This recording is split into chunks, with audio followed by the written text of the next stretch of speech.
market size is estimated to be valued at 49,671.2 million US dollars in 2023 and is expected to reach 80,658.3 million US dollars by 2033. As the importance of oral hygiene is growing among consumers, a homegrown brand is trying to capture the oral care market by bringing new, smart, and sustainable solutions along with technology. Hello everyone, this is Prachi Tiwari for SME Futures, and today we are interacting with Jatan Bawa, the co-founder of Perfora, to know what inspired him to get into oral care industry. Thank you, Mr. Jatan, for your time. Thank you so much, Prachi, for having me as part of this. Could you share a bit about your background and your journey as an entrepreneur? So I come from a very small town called Balarpur, which is located on the border of Maharashtra and Telangana. My father is a first generation entrepreneur, so I saw him building his own business right in front of my eyes, brick by brick, and I was very fascinated by his journey. So the seeds of entrepreneurship were sown back then in my head. So I moved to Delhi University for my undergrad. So I'm a graduate from Khalsa College and I've done BCom honors. Post graduating from the college, I ended up working with multiple organizations, both big and small, multinational, large corporations to very small early stage startups before starting Perfora. The idea has always been that I wanted to learn how to go about building a company because there are so many things that are involved, right? So I think those 7 years of work across different industries and companies was really, really helpful. And when I started out, I feel that I'm a lot more ready to take on this challenge of building a large and successful business. So what motivated you to establish Perfora and what led you to enter the oral care industry? What motivated me to establish Perfora was very simple, that I wasn't really happy with my own oral health and the set of products that I was using to maintain my oral hygiene. I felt that those products are not up to the mark in terms of quality.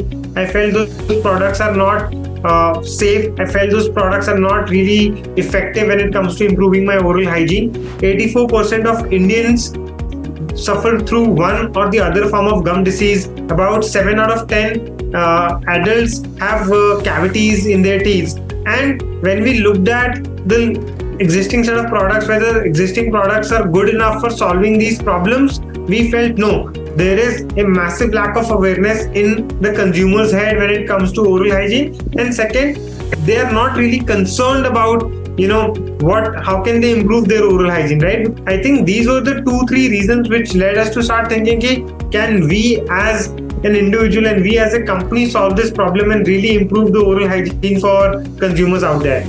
Could you elaborate on the unique selling propositions of your product and how it distinguishes itself from other available market offerings?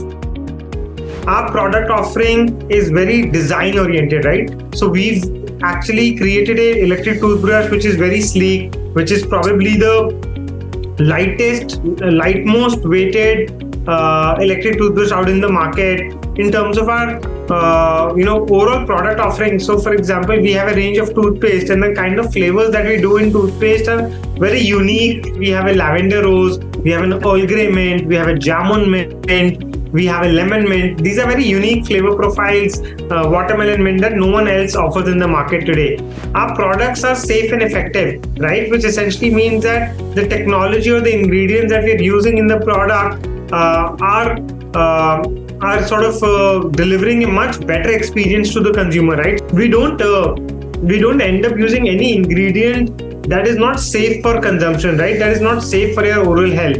Like we don't have any artificial sweeteners, we don't have any titanium dioxide, we don't have any sodium lauryl sulfate in our toothpaste. We are the only brand in the country that offers name personalization on your toothbrush, right?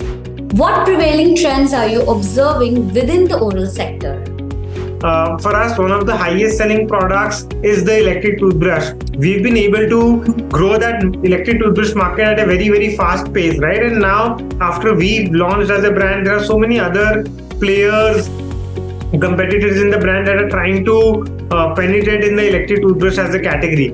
Consumers' thought processes are evolving. They're willing to invest in good oral health. They're willing to take care of good oral health. We're also the brand that offers teeth whitening solutions at home. So people are willing to invest in teeth whitening products like, teeth whitening serum, teeth whitening pen, teeth whitening powder to really make sure that their teeth look great. There would be products like water flossers that will start picking up, because flossing is a very niche activity in the in our country today, because most people don't end up flossing, right?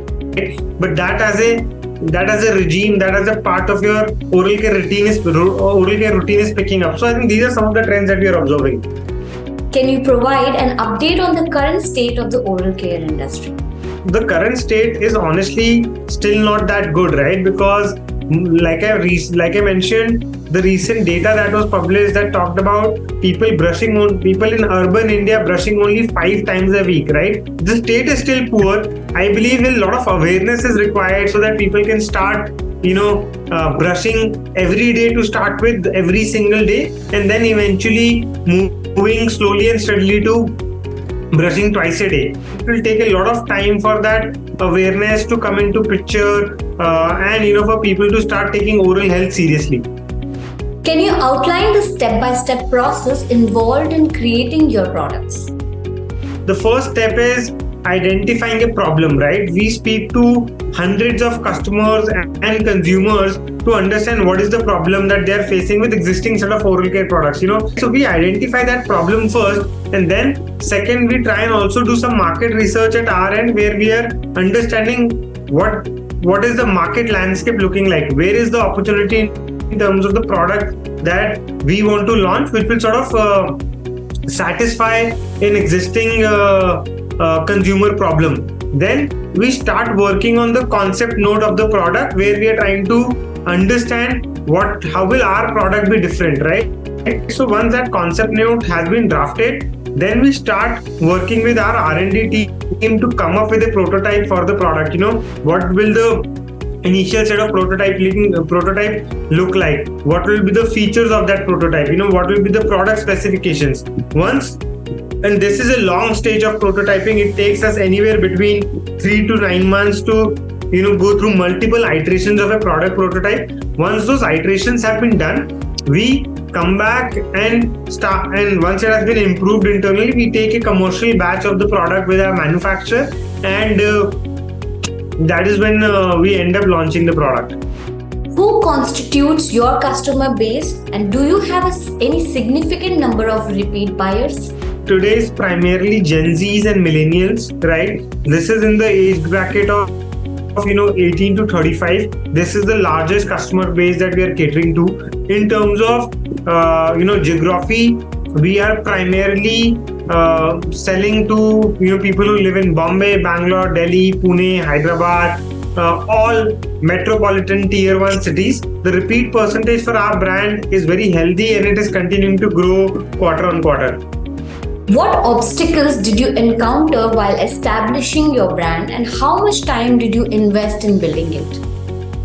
So there were a lot of challenges while we were establishing our brand, right from figuring out how to manage the capital for initial set of things to working on the product itself. It took us more than 12 months to finally decide on the product and figure out the specifications, the unit economics, the manufacturing part of it, to understanding who will do our brand identity and packaging design. One of the most underrated things that nobody talks about is making people believe in your vision, in your dream, and telling them to be a part of your rocket ship and to be a part of your journey. So it took us a long while to get the right people on board. It took us a long while to arrange capital. It took us a long while to develop the product. So yeah, I think lots of initial set of challenges that we went through, and I'm glad that we didn't give up and we have stuck along, so that now things are going. Now we are trying to sort of take things one day at a time. What is the overreaching vision of your company's future? Our overreaching vision, at least for the next 3 years, is that we want to reach 1 crore customers there, where they would be spending 2 to 3 minutes every day using our products so that they can improve their oral hygiene. I think our goal remains that we want Indians to have a much better oral hygiene, and India as a country to be ranking a lot higher in the World Oral Health Index. I think there's a lot that needs to be done, and we are very excited that we want to reimagine oral care for this generation of Indian consumers. How did your appearance on Shark Tank influence the growth of your business?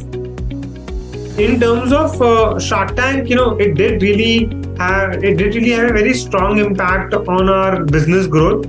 But I also want to clarify that it's a 15-minute television screen presence that you're getting, and a lot of it also depends upon what your backend looks like, right? So in our case as well, the first set of spike and the first set of audience that we got from the Shark Tank screening was insane. But I think the real was when we were able to continue to maintain that momentum, because we had built in all those efficiencies and capabilities in-house. It's been a phenomenal journey post Shark Tank, but even pre-Shark Tank, I think the journey was very interesting, with lots of validation, with lots of consumer love. With Shark Tank, I think honestly one thing that has happened is that a lot of people know about the brand, and which is helpful, right? Thank you, Jatan, for your time. It was really nice talking to you. Thank you so much, Prachi, for taking out the time, and I hope this was helpful.